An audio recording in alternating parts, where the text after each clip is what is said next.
दोनों नेत्रों को बंद करेंगे, रीढ़ की हड्डी को थोड़ा सा सीधा करेंगे और परम पिता परमात्मा का स्मरण। ओम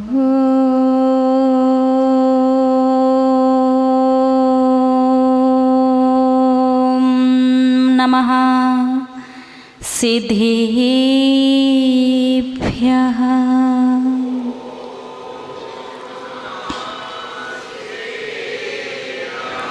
ओम नमः सिद्धेभ्यः।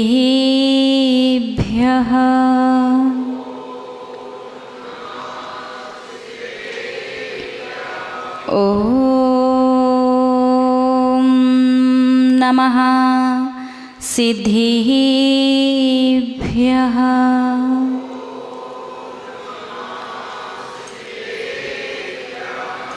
ओम नमो अरिहन्ताडम्।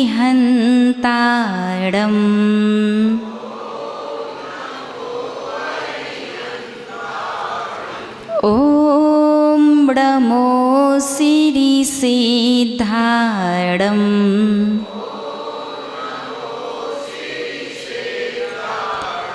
ओम नमो ऐरियाडम्।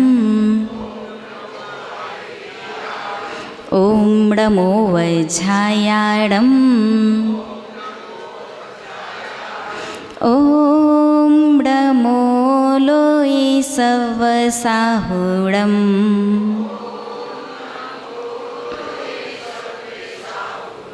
जय बोले त्रिकालवर्ती त्रैलोक्य पूज्य विश्वाराध्य पंच परमेश्वरी भगवान की। आदि ब्रह्मा आदिम तीर्थंकर वृषभदेव श्री आदिनाथ भगवान की। अष्टम तीर्थंकर श्री चंद्रप्रभु भगवान की। श्री अरिष्ट नेमिनाथ भगवान की। विश्ववंदनीय भगवान महावीर स्वामी की। परम गुरु परम पिता परमात्मा 1008 श्री सिमंदर स्वामी भगवान की। 20वीं सदी के प्रथमाचार्य चारित्र चक्रवर्ती आचार्य भगवंत श्री शांति सागर जी मुनि महाराज की। अभीष्ण ज्ञानोपयोगी परम पूज्य आचार्य गुरुदेव श्री वसुनंदी जी मुनि महाराज की। रत्नत्रयधारी तपोधन श्रेष्ठ मम शिक्षा गुरु परम श्रद्धेय गणनीयारिका श्री सौम्यनंदिनी माता जी की। अहिंसा प्रधान श्रीमद जैन धर्म की। परम पूज्य 105 आरिका सुयोग नंदिनी माता जी की जय। आरिका संघ की जय। धर्म स्नेही आप सभी भव्य महानुभाव, एक सेठ जी को निमित्त पाकर संसार शरीर भोगों से वैराग्य हो गया। सेठ जी की 4 बहुएं थीं।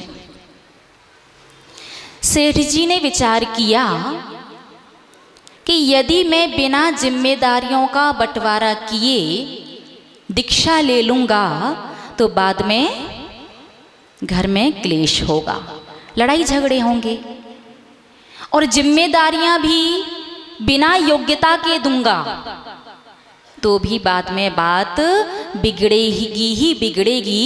क्यों ना पहले परीक्षा कर लेते हैं, उसके बाद जिम्मेदारियां सौंप देते हैं। सेठ जी ने अपनी 4 बहुओं को बुलाया और 5 धान समझते ना, छिलके सहित चावल सब समझते हैं। 5 धान, सिर्फ 5 4 बहुओं को दे दिए और देकर के कहा कि जब मैं तुमसे मांगूंगा तब ये आपको लाकर के मुझे वापस करने हैं। 4 बहुओं ने ले तो लिए, ससुर जी हैं, कुछ कह नहीं सकते। पहली बहू ने सोचा कि पिताजी की उम्र हो गई है, 5 धान के दाने, घर में भंडार भरा पड़ा है, मैंने कहाँ रखूं, और पता नहीं कब मांगेंगे भी कि नहीं, भूल ना जाए या निकल ना ले। तो उसने लेकर के वो कचरे के ढेर में फेंक दिए। दूसरी बहू ने सोचा कि पिताजी ने दिए हैं, उम्र भी काफ़ी है उनकी और अनुभव भी बहुत सारा है, जरूर कहीं ना कहीं इन दानों में कोई तो चमत्कारिक शक्ति होगी। तो उसने वो 5 दानों की खीर बना करके ग्रहण कर ली। तीसरी बहू ने सोचा पिताजी तो भाई पिताजी हैं, पता नहीं क्या सोच करके दिए हैं, इनमें कुछ विशेषता ना हो जो पिताजी बाद में बताएंगे। तो उसने वो 5 की 5 दाने एक बढ़िया सोने की डिब्बी में मखमल के कपड़े में रख करके तिजोरी में रख दिए। चौथी बहू ने देखा उन दानों को, देख करके सोचा कि इन 5 दानों को मैं कहाँ रखूं और पता नहीं पिताजी कब मांगेंगे। तो उसने ऐसा किया, घर के पीछे एक बगीचा बना हुआ था, उस बगीचे में 5 दानों को बो दिया। समय बीता, लगभग 4 वर्ष के बाद उन सेठ जी ने चारों बहुओं को बुलाया और उनसे कहा कि वो 5 धान के दाने जो मैंने दिए थे ना वापस लेकर के आओ। पहली बहू पहुंची भंडार गृह में से निकाले और ला करके दे दिए। सेठ जी ने पूछा ये वही दाने हैं क्या? उसने कहा पिताजी देखिए ऐसी बात है, मुझे लगा कि आप उम्र के हिसाब से सटिया गए होंगे, तो मैंने तो वो 5 की 5 दाने कचरे के ढेर में फेंक दिए थे और आपके कहने से ये मैं दाने भंडार गृह से लेकर के आई हूँ। तो सेठ जी ने उस बहू को घर की साफ सफाई का काम दे दिया। दूसरी बहू से कहा, वो भी लेकर के आई। वो कहाँ से लाई? भंडार गृह से। सेठ जी ने पूछा ये वही है क्या?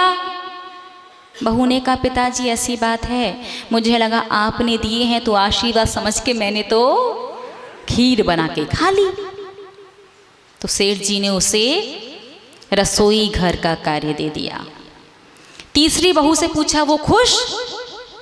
क्योंकि उसके पास तो तिजोरी में संभाल करके सोने की डिब्बी मखमल का कपड़ा। वो गई, तिजोरी खोली, 5 दाने लेकर के आई और पहला सेंटेंस यही बोला ये वो ही है जो आपने दिए थे। सेठ जी ने पूछा ये 4 साल से तुमने कैसे रखे संभाल करके? उसने कहा आपने दिए, मुझे लगा इसके पीछे कोई ना कोई वजह तो जरूर होगी, तो मैंने सोने की डिब्बी में मखमल का कपड़ा रख करके संभाल करके तिजोरी में रख दिए थे। तो सेठ जी ने उसे तिजोरी की चाबी सौंप दी, संपत्ति का रख रखाव तुम्हारी जिम्मेदारी। चौथी बहू से कहा कहाँ हैं दाने? चौथी बहू ने कहा कि पिताजी 2-4 बैलगाड़ी भेजनी पड़ेंगी। 5 दाने के लिए 2-4 बैलगाड़ी? कि हाँ, वो 5 दाने 4 सालों में 20-25 बोरी चावल के बन चुके हैं। समझ गए? क्या समझे? हम आपसे पूछना चाहते हैं कि इन चारों में से आप कौन सी बहू की तरह हो? अरे पूरी बात तो सुन लो पहले ही। जो संसारी प्राणी धर्म को पहली बहू की तरह व्यर्थ की, फिजूल की, फालतू की चीज समझता है, उसे आगे चल करके नीच कुल मिलता है कि लोगों की गंदगी साफ करो। विचार कर लीजिएगा, आपको भी तो नहीं लगता कि फालतू का टाइम पास? बड़े बुजुर्ग जाते हैं, कम से कम बात समझ में आई तो ठीक है, नहीं तो नींद तो पूरी हो ही जाएगी। देखो हम कुछ नहीं करें, अपनी समीक्षा स्वयं करो। यदि पहली बहू ने जैसे वो कचरे के ढेर में डाल दिए तो उसे घर की साफ सफाई का काम मिला, उसी प्रकार से यदि धर्म भी आपको फिजूल का, व्यर्थ का, समय की बर्बादी लगता होगा तो ध्यान रखना आगे चल करके भी आपको नीच कुल और दुर्गति मिलेगी। लोगों की गंदगियों की सफाई करते रहना। और यदि धर्म आप दूसरी बहू की तरह करते हो, दूसरी बहू ने क्या किया था? प्रसाद समझ करके ग्रहण कर लिया। यदि धर्म आप दूसरी बहू की तरह करते हो, जब कभी मन में आया तो मंदिर आ गए, मन में आ गया तो अभिषेक पूजन कर लिया, मन में नहीं आया तो कहीं और दिखाई दे रहे हो, कहीं और से, समझ गए ना। सारे भगवान एक जैसे होते, जैसा कि आप लोग कहते, सारे भगवान एक जैसे नहीं होते, सबकी परिभाषाएं अलग अलग हैं। दूसरी बहू ने प्रसाद समझ करके ग्रहण कर लिया था, वैसे ही जीवन में कभी कोई परिस्थिति आई, जीवन में कभी कोई परेशानी आ गई, तोड़मो और हंताड़म, उसके बाद में मिलेंगे भगवान। तो दूसरी बहू को क्या हुआ था, खीर समझ करके खाया था। तो उसी प्रकार से धर्म को जब कभी अपने उद्देश्य के साथ सिर्फ आप करते हैं, उसके अलावा धर्म से आपका कोई लेना देना नहीं है, कोई रिश्तेदारी नहीं है, तो दूसरी बहू की तरह आपको भी ऐसी गति मिलेगी जहां थोड़े बहुत भोजन की व्यवस्था आपकी होती रहेगी। त्रियंच गति मिल सकती, त्रियंच गति में क्योंकि थोड़ा बहुत ही भोजन मिलता, स्वादिष्ट नहीं मिलता ना, सड़ी गली बासा जो भी जैसा होता, जिसके द्वारे पे जाओगे वही दुत्कार करके आगे भगा देगा, दो श्वास कोई चैन की नहीं लेने देगा। तीसरी बहू की तरह तो नहीं करते आप लोग धर्म, बहुत कीमती चीज है। तीसरी बहू ने उन दानों को तिजोरी में संभाल करके रखा था। तो ऐसे ही आप लोग, आज एनिवर्सरी है, मैरिज एनिवर्सरी, चलो आज तो स्पेशली शांति धारा हम ही करेंगे। आज घर में किसी का जन्मदिन है, आज घर में किसी की पुण्य स्मृति है, तो ये वाला काम तो हम ही करेंगे। तो यदि आप ओकेजनली तीज त्योहारों पर, किसी पर्व या उत्सव पर सिर्फ धर्म करोगे, तो तीसरी बहू की तरह, तीसरी बहू को क्या मिली थी, संपत्ति के रख रखाव की जिम्मेदारी। ऐसे ही कम से कम आपको राजपुत्र या सेठ पुत्र तो नहीं, लेकिन हाँ इतना मिल जाएगा कि सिर पर छत, 2 जोड़ी कपड़े और 2 वक्त का भोजन। इतना चाहिए क्या? इतने से कहाँ काम चलता आजकल। 2-4 नौकर चाकर ना हो, 2-4 गाड़ी, 2-4 घर जब तक नाम के ना हो, है ना, काम नहीं चलता। उसमें इटालियन मार्बल, ओहो हो, एकदम बढ़िया फर्नीचर, है ना। तो तीसरी बहू की तरह यदि ऑकेजनली तीज त्योहार पर्व उत्सव पर ही सिर्फ आप धर्म करोगे, तो धर्म भी आपकी आगे चल करके इतनी ही व्यवस्था बनाएगा, सिर पर छत, 2 जोड़ी कपड़े और 2 वक्त का भोजन, उसके अलावा कुछ भी नहीं। और चौथी बहू की तरह यदि धर्म को अपना कर्तव्य, अपना सौभाग्य मान करके करोगे कि हे भगवान, मैं संसार का सबसे बड़ा पुण्यात्मा सौभाग्यशाली खुद को समझता हूँ कि मुझे देव शास्त्र गुरु की सेवा करने का अवसर मिलता है, मुझे देव शास्त्र गुरु के निकट आने का अवसर मिलता है। भले अब धर्म कम करना, कोई फर्क नहीं पड़ता, क्योंकि हमारे आचार्य महोदय कहा करते हैं कि धर्म की क्वांटिटी मैटर नहीं करती, क्वालिटी बेस्ट होनी चाहिए। घंटों का धर्म मत करो, चलेगा, लेकिन जितना भी करो अहोभाव से भर करके करो, खुद को दुनिया का सबसे बड़ा सौभाग्यशाली पुण्यात्मा जीव मान करके करो कि मुझे देव शास्त्र गुरु की सेवा करने का, धर्म करने का मौका मिल रहा है। यदि इस प्रकार से आप धर्म करेंगे, जिस प्रकार से चौथी बहू को सेठ जी ने क्या दिया, हमने बताया नहीं है ना, क्या दिया? नहीं, उसने तो 20-25 बोरी चावल दिए। सेठ जी ने कौन सी जिम्मेदारी दी उसे? उसे पूरे घर का मालिक बना दिया था। आंसर समझ गए? बड़े समझदार हैं, समझदार हो गए हैं सच में। चौथी बहू की तरह धर्म को अपना सौभाग्य, अहोभाव, अपना कर्तव्य, अपना स्वयं का निजी कार्य मान करके करोगे, तो आप भी सांसारिक सुख के साथ साथ पारलौकिक अव्यववाद सुख के मालिक बन जाओगे। उससे पहले तो मामला गड़बड़ ही रहेगा। अब विचार कर लीजिएगा कि आप किस बहू की तरह हैं। भगवान जिनेंद्र देव का अभिषेक बहुत सारे श्रावक करते हैं और स्त्री वर्ग देखती हैं। भगवान जिनेंद्र देव का अभिषेक, भगवान जिनेंद्र देव के दर्शन, गुरुओं के दर्शन, जिनवाणी शास्त्र श्रवण हमेशा श्रावक को सिर ढक करके ही करना चाहिए।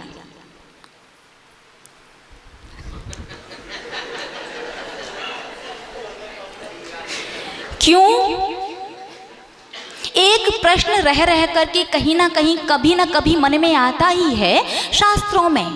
प्राचीन आचार्यों ने, अभी के आचार्यों की बात नहीं करते, पंडित विद्वान की बात नहीं करते, प्राचीन जो अराती आचार्य हुए हैं 15वीं शताब्दी तक के, शास्त्रों में आचार्यों ने कहीं नहीं लिखा कि मंदिर में सिर ढकना चाहिए, किसी भी आचार्य ने नहीं लिखा।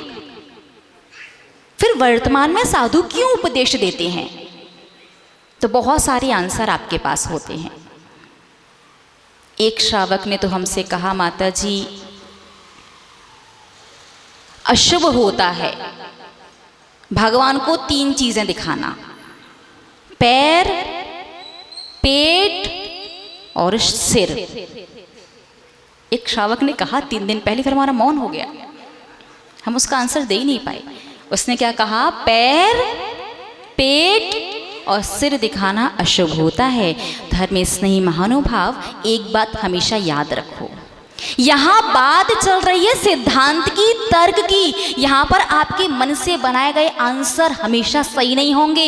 यदि आपने कहा पैर, पेट और सिर दिखाना अशुभ है, फिर तो मुनि महाराज वो तो नग्न ही रहते। कि यहाँ बात ये नहीं कि श्रावक की या मुनि की अलग अलग है, यहाँ बात है तर्क की।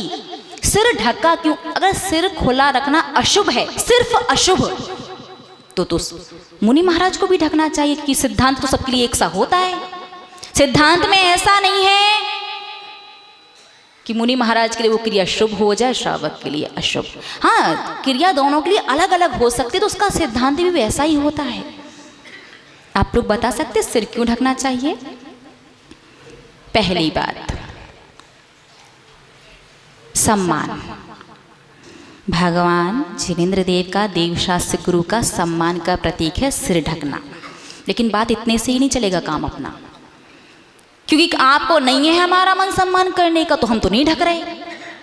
क्योंकि सिर तो घर में भी बड़े बुजुर्गों के सम्मान में ढकते हैं ना, तो आजकल तो सिर ढकने की प्रथा खत्म हो गई। तो सिर ढकना अपने से पूज्य और श्रेष्ठ के प्रति सम्मान का प्रतीक तो है, लेकिन साथ ही साथ में आप जिनागम का अध्ययन कीजिए तो आप देखेंगे कि भक्ति में हमेशा उदाहरण देवों का दिया जाता है। क्यों? क्योंकि देव लोग जो हैं वो भगवान की निर्विकल्प भक्ति कर सकते हैं, मनुष्य निर्विकल्प भक्ति श्रावक नहीं कर सकता। क्योंकि देवों को ना तो भूख प्यास लगती, ना उन्हें परिवार चलाना है, ना व्यापार करने जाना है, और ना ही शरीर में किसी प्रकार की कोई वेदना या तकलीफ होती है। वो घंटों, कई दिन, कई हफ्ते, कई महीने लगातार बिना किसी बाधा के, बिना किसी विकल्प के भक्ति कर सकते हैं। इसलिए देव लोग भले ही देव पर्याय से मोक्ष ना हो, मोक्ष मनुष्य पर्याय से हो, लेकिन मनुष्य पर्याय से भी निर्विकल्प अवस्था में मुनि महाराज बन करके। आरिका माता जी को भी मोक्ष क्यों नहीं होता? क्योंकि स्त्री पर्याय में निर्विकल्पता नहीं बन सकती, और भी बहुत सारी वजह हैं। लेकिन भक्ति में जब भी नाम लिया जाता है, जब भी उदाहरण दिया जाता है, हमेशा देवों का, क्योंकि देव लोग भगवान की निर्विकल्प भक्ति कर सकते हैं, और निर्विकल्प भक्ति सातिशय पुण्य का बंध कराती है। इसीलिए कहा जाता है कि आप शास्त्रों में भले ही सिर ढकने का वर्णन ना हो, लेकिन मुकुट लगाने का प्रसंग है कि मुकुट लगा करके आकर के भगवान के दर्शन, अभिषेक, पूजन वगैरह करना चाहिए। लेकिन मुकुट लगाना संभव नहीं है, और सोचो भी कितना कैसा लगेगा आप घर से मुकुट लगा के आ रहे हो हर टाइम। थोड़ा सा तो लगेगा ही लगेगा। तो मुकुट लगाने का वर्णन है शास्त्रों में कि मुकुट लगा करके आप देव बन जाते हैं। अब सब लोग मुकुट नहीं लगा सकते, घर से लगा करके नहीं आ सकते, तो हमारे आचार्य महोदय कहते हैं कि अपने सिर पर कपड़ा ढक लो, ये भी मुकुट लगाने का प्रतीक है। ये इस बात का आशय है कि हे भगवान, मैं आपका पूजन, अभिषेक, भक्ति जो भी कर रहा हूँ देव बन करके कर रहा हूँ, और देव बन के कर रहा हूँ, तो फिर तो मुझे कौन से पुण्य का बंध होगा? सातिशय पुण्य का बंध। सातिशय पुण्य का मतलब है वो पुण्य जो आपको सांसारिक सुख सुविधाओं, भौतिकता के साथ साथ पुण्य फला अरिहंता, अरिहंत अवस्था तक दिलवा देता है। वो पुण्य सातिशय पुण्य कहलाता है। भक्ति के माध्यम से आप अरिहंत अवस्था तक जा सकते हो। लेकिन वो तभी जब आपका पुण्य सातिशय वाला होगा। अब आप तो श्रावक हैं, ज़्यादा लंबा चौड़ा बड़ा धर्म कर नहीं सकते, तो क्या कहा आचार्य महोदय ने, मुकुट लगा नहीं सकते तो सिर ढक लो, ठीक है ना। अब आप प्रश्न कर सकते हो, माता जी फिर तो मुनि महाराज को भी सातिशय पुण्य का बंद करने के सिर ढकना चाहिए। तो धर्मी स्नेही महानुभाव, देव गृहस्थ हैं और आप भी गृहस्थ हो, तो गृहस्थ का सिद्धांत गृहस्थ पर घटित होता है, संतों पर साधुओं पर घटित नहीं होगा। बात समझ में आई ना। तो सिद्धांत वो जो सबके लिए एक जैसा हो। यदि ये सिद्धांत देवों वाला नहीं होता तो फिर सब पर चलता, लेकिन यहाँ देवों से इस बात का कनेक्शन है तो साधु संतों पर नहीं चलेगा। तो हमेशा ध्यान रखना, भगवान का जब भी अभिषेक करो विशेष रूप से, और जब भी पूजन वगैरह करो जितना संभव हो, शास्त्र सभा में पुरुष वर्ग नहीं तो कम से कम स्त्री वर्ग हमेशा सिर ढक करके बैठें, ताकि जो सिर, देखो हमारा कुछ नहीं जाता, इसमें घाटा किसका, जो नहीं ढके उसका। देखो पुण्य का बंध तो होगा, पुण्य बंधेगा, क्योंकि भले ही आपको एक भी अक्षर समझ में ना आए, भले ही आप बेमन के बैठे हो, क्योंकि एक व्यक्ति एक बार एक सेठ जी के पास पहुंचा, सेठ जी के पास जाकर के बोला, सेठ जी कोई काम दे दो, पैसों की आवश्यकता है। सेठ जी ने कहा ऐसा करो, वहां साइड से बैठ जाओ, कोई काम होगा तो बता देंगे। सुबह से शाम हो गई, सेठ जी अपने काम में बिजी हो गए और कोई भी काम उसे नहीं बताया। शाम को वो पहुंचा व्यक्ति सेठ जी के पास कि आज की क्या दे दो, सैलरी दे दो, तनख्वाह, आज का वेतन। सेठ जी ने कहा क्या काम किया तुमने, कि कुछ नहीं। तो कोई काम नहीं किया तो किस बात की वेतन, सैलरी किस बात की, वेतन किस बात का।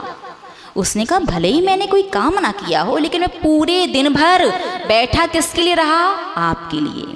तो भले ही कभी धर्म आप बेमन के करें, कोई बात समझ में ना आए, लेकिन बैठे किसके लिए हैं, देव शास्त्र गुरु के लिए। तो सैलरी तो मिलेगी मिलेगी, और सैलरी के रूप में धर्म की सैलरी क्या है, पुण्य, और उसके साथ आपने सिर ढक लिया तो अब पुण्य कौन सा वाला हो गया, सातिशय वाला। बढ़िया चक्रवर्ती का पद मिलेगा संसार में रहोगे तो। माता जी ने बताया चक्रवर्ती कितना बढ़िया, उसका पूरा वैभव वगैरह जो भी है पूज्य बड़ी माता जी बताएंगी आपको। और चक्रवर्ती का वैभव त्याग करके बाई चांस दीक्षा ना ले पाओ, या दीक्षा ले भी ले उत्कृष्ट साधना ना कर पाओ, तो यहाँ से मरण करके उत्तम देव गति प्राप्त होगी, बढ़िया स्वर्ग के बड़े इंद्र। और वहाँ से आकर के मनुष्य बन करके संयम धारण करके, क्योंकि कौन सा पुण्य माना सिर ढक के। देखो अनिल भैया बहुत होशियार, वो टोपी लेके चलते साथ में, जहाँ भी देव शास्त्र दिखे उनकी टोपी सिर पर पहुंच जाती। कहीं ना पता है पक्के में ये बात, घाटा नहीं होना चाहिए। देखो पुण्य तो आ रहा है, लेकिन पुण्य विद बोनस, सैलरी तो मिलनी ही। देखो सैलरी की खुशी उतनी नहीं होती जितनी खुशी बोनस की होती है। तो पुण्य तो आएगा ही आएगा, लेकिन विद बोनस अतिशय पुण्य आ जाए जो सांसारिक सुख के साथ साथ पारमार्थिक अरिहंत पद की प्राप्ति करवा दे, फिर तो कहने ही क्या है। तो वो व्यक्ति सेठ जी के पास बैठा रहा था, उनके लिए भले कोई काम ना किया तो उसे सैलरी मिली। वैसे ही आप लोग भली बात समझ में ना आए, मन ना करे, फिर भी बैठे हैं तो पुण्य तो आएगा ही आएगा, लेकिन उसके साथ साथ में सिर भी ढक लिया तो सातिशय पुण्य। चक्रवर्ती फिर बड़े इंद्र, और वहाँ से आकर के बढ़िया किसी राज कुल में राजपुत्र बन करके मुनि बन करके सीधे मोक्ष।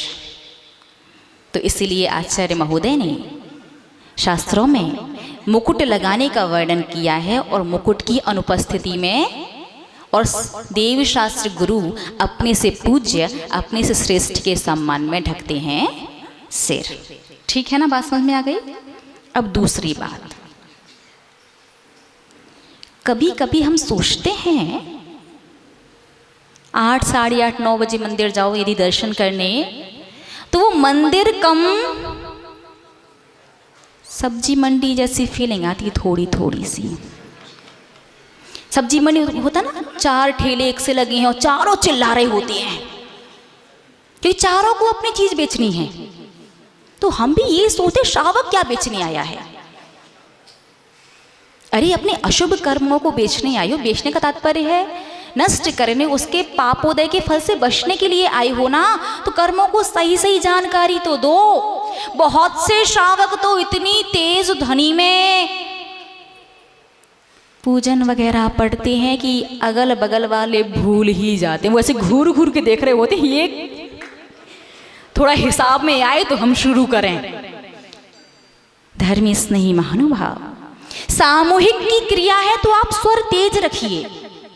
यदि आप एकल क्रिया कर रहे हैं तो आपका स्वर इतना होना चाहिए कि आपका जो भी आप पढ़ रहे हैं वो सिर्फ आपके ही कानों को सुनाई दे, अगल बगल वालों को सुनाई ना दे। और देखो, आप जोर से पढ़ना चाहो तो पढ़ लो, ज़्यादा नुकसान नहीं होगा। तेज पढ़ने का भी एक अपना ही फायदा है। पूछो क्या? बोलिए ना। मुझे ऐसा लग रहा है कि 3 दिन में थोड़ी सी, मुझे लग रहा है कि माता जी आप छोड़े हैं, तुम बड़ी माता जी को सोने, क्योंकि हम तो दीक्षा लेने जा रहे हैं।